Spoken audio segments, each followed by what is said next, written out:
Putin की power से Israel को पीट रहा है Iran.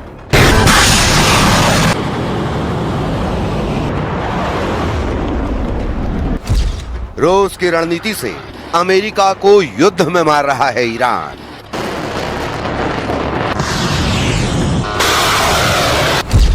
Most powerful leader Trump को युद्ध में उलझाए रहेंगे।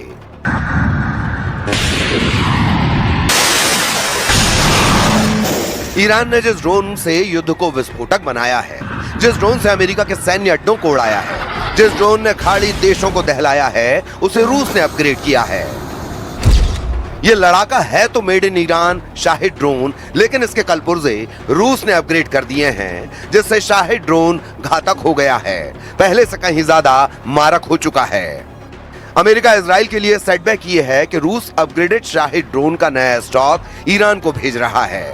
एसोसिएट प्रेस की रिपोर्ट के मुताबिक ड्रोन शिपमेंट जल्द मुमकिन है, इसीलिए अब अमेरिका इजराइल ने ड्रोन हमलों को नई धार दे दी है। ईरान में आग उगलते ड्रोन का तूफान थम नहीं रहा। अमेरिका और इजराइल ने जूनियर खामनेई से जल्द फुल एंड फाइनल करने का ऐलान कर दिया है। ट्रंप का फोकस अब ईरान के सरेंडर नहीं, सफाई पर शिफ्ट हो चुका है। ईरान के इस्फहान और खुजेस्तान में 2 स्टील प्लांट को बारूदी लोहा बरसाकर पिघला दिया गया है।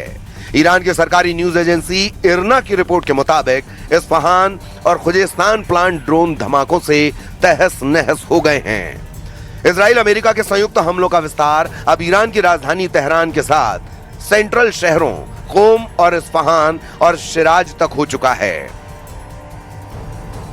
तेहरान की तस्वीर युद्ध ने बदल डाली है। यहां आसमान में सिर्फ धुआं दिख रहा है, जमीन बम धमाकों से थर्रा रही है। उत्तर पूर्वी तेहरान में अंधाधुंध बमबारी जारी है।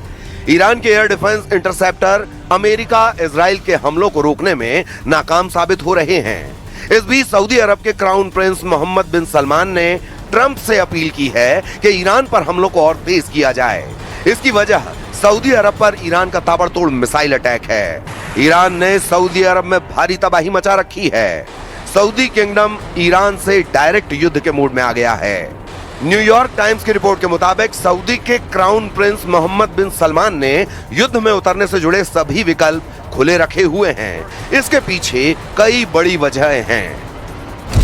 ईरान ने रियाद के पास अमेरिकी सैन्य अड्डा प्रिंस सुल्तान को फिर से मिसाइलों से दहलाया है।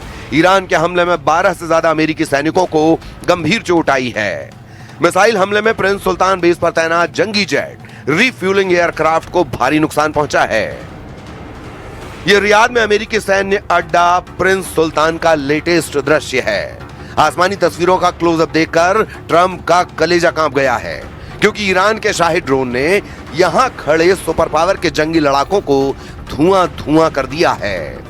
रनवे पर खड़ी जंगी जेट के बेड़े और आसमान में ईंधन भरने वाले एयरक्राफ्ट बारूदी प्रहार से झुलस गए हैं। यहां 4 एयरक्राफ्ट जलकर काले रंग के दिख रहे हैं। ईरान अपने सस्ते ड्रोन से सऊदी अरब में अमेरिका को करारी चोट पहुंचा रहा है। इससे भी ज्यादा मुश्किल प्रिंस सलमान की यह है कि ईरान ने उनके तेल कारोबार को चौपट कर दिया है। ईरान ने सऊदी अरब की तेल रिफाइनरी रास तुनरा को ड्रोन धमाकों से जब से दहलाया, वहां काम ठप है। लाल सागर के करीब सऊदी अरब के तेल कारखाने यनबू पर भी ईरान ने ड्रोन दागकर खलबली मचा रखी है। ईरान के हमलों से सऊदी अरब के शायबह ऑयल फील्ड पर लॉकडाउन लगा हुआ है। प्रिंस सलमान को ईरान ने युद्ध भड़कने के बाद से सबसे ज्यादा टारगेट किया है, क्योंकि ईरानी मीडिया रिपोर्ट में दावा किया गया है कि प्रिंस सलमान ने ही ट्रंप को युद्ध के लिए भड़काया है। इसकी वजह ईरान इजराइल की वर्चस्व की लड़ाई है। खाड़ी देशों में इकलौता ईरान है जो कभी सऊदी किंगडम का पिछलग्गू नहीं बना। इनकी दुश्मनी की दूसरी और बड़ी वजह शिया सुन्नी का फसाद भी है।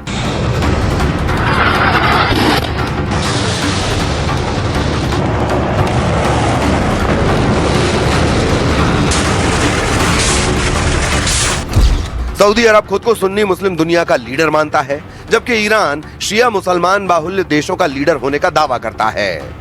दोनों देशों के बीच कंपटीशन सिर्फ राजनीति तक सीमित नहीं है, बल्कि सैन्य और रणनीतिक स्तर पर भी है। ऐसे में सऊदी अरब नहीं चाहता कि युद्ध के बाद ईरान और मजबूत होकर उभरे।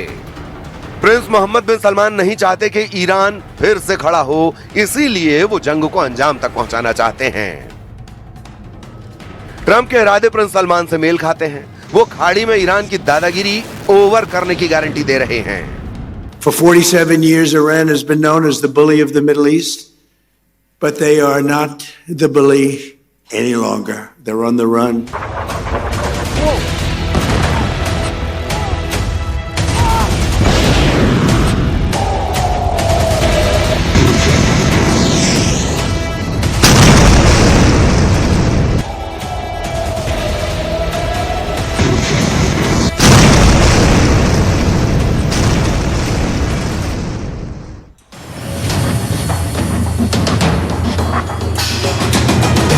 हालांकि हकीकत ट्रंप के बयान से अलग है। ईरान ने खाड़ी के सभी दुश्मनों को घुटनों के बल बिठा दिया है।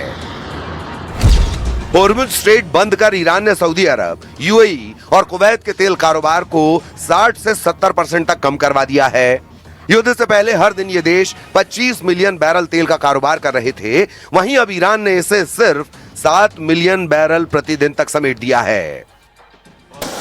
तेल के कुएं, तेल की रिफाइनरी, तेल की पाइपलाइन, जहां भी मौका मिल रहा है, ईरान ड्रोन और मिसाइलों के धमाके कर रहा है। ईरान ने खाड़ी देशों पर अपनी नई मिसाइलों से हमले की फिल्म भी रिलीज की है। सऊदी अरब पर दागी गई ईरान की मिसाइल का यह वीडियो है, जिसमें सऊदी अरब के अल खारज गवर्नरेट में यूएस मिलिट्री बेस पर हमला किया गया है। खास बात यह है कि ईरान ने सॉलिड और लिक्विड फ्यूल वाली मिसाइलों के साथ साथ ड्रोन हमलों की नई रणनीति आजमाना शुरू किया है। ईरान जहां युद्ध को भीषण दौर में ले जा रहा है, वहीं इजराइल कैंप में बैड न्यूज ने हड़कंप मचा रखा है। इजराइल के आर्मी चीफ जनरल इयाल जमीर ने जब से कैबिनेट मीटिंग में सेना की बर्बादी की बात कही है, नेतन्याहू टेंशन में हैं। इयाल जमीर ने 10 रेड फ्लैग दिखाकर जल्द युद्ध खत्म करने की अपील की है। द यरूशलेम पोस्ट की रिपोर्ट के मुताबिक इजराइल में सैनिकों की भारी कमी आने लगी है। वॉर फ्रंट से ज्यादा टेंशन उन मोर्चों पर है जहां शांति काल में भी इजराइल को अघोषित युद्ध लड़ना पड़ता है। इजराइल को ईरान के साथ ही गजा, लेबनान, सीरिया और वेस्ट बैंक में बॉर्डर पर ज्यादा सैनिकों की जरूरत है।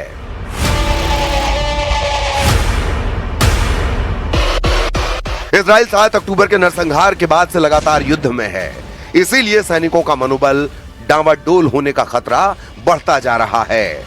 इजराइल के लिए राहत की बात यह है कि अमेरिका ने युद्धों को बहुत जल्द खत्म करने का प्लान बना लिया है। अमेरिका के विदेश मंत्री मार्को रूबियो ने दावा किया है कि कुछ दिनों में युद्ध का अंत होने वाला है।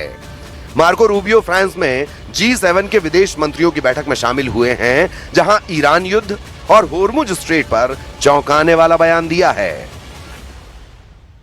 Department of War has consistently outlined we are on or ahead of schedule in that operation and expect to conclude it at the appropriate time here in a matter of weeks, not months, and the progress is going very well. Obviously we have some work to do. We have to finish the job and we are finishing that job.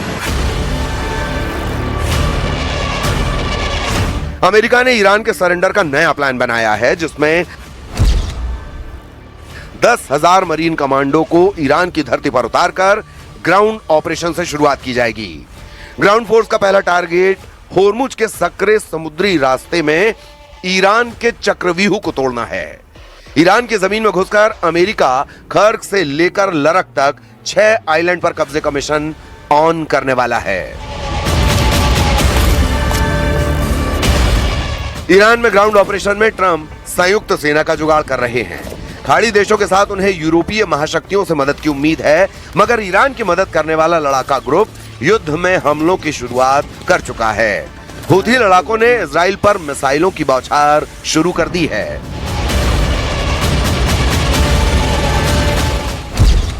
Houthi विद्रोहियों ने Israel पर ballistic मिसाइलों से हमले शुरू किए हैं। Houthi लड़ाकों के पास फिलिस्तीन 2 मिसाइलें हैं, जिन्हें हाई स्पीड बैलिस्टिक मिसाइल माना जाता है। 2000 किलोमीटर दूर तक मार करने वाली मिसाइलों का खौफ हूथी के युद्ध में आने से बढ़ गया है। The Yemeni armed forces, with God's help and reliance upon him, have carried out their first military operation.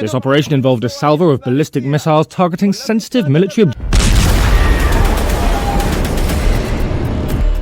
Hezbollah पहले ही इजराइल से मुकाबला कर रहा है। हूथी के आने के बाद लड़ाई 3 फ्रंट पर भड़क गई है। फिलहाल टक्कर जोरदार दिख रही है, लेकिन अमेरिका ने अब तक फुल फोर्स में हमला शुरू नहीं किया है। जिस दिन सुपर पावर अपनी तीनों सेनाओं से ईरान में ऑपरेशन शुरू करेगा, हालात डरावने बन सकते हैं। अमेरिका को युद्ध में जब हार दिखने लगती है तो वो सबसे भयानक हथियारों को आजमाता है। सुपर पावर अकेला देश है जो परमाणु धमाकों का जोखिम भी उठाता है। इसकी नौबत ना आए, ये दुआ सभी खाड़ी मुल्क कर रहे हैं, क्योंकि एटमी धमाका हुआ तो ईरान के साथ कई देशों की जमीन खिसक जाएगी।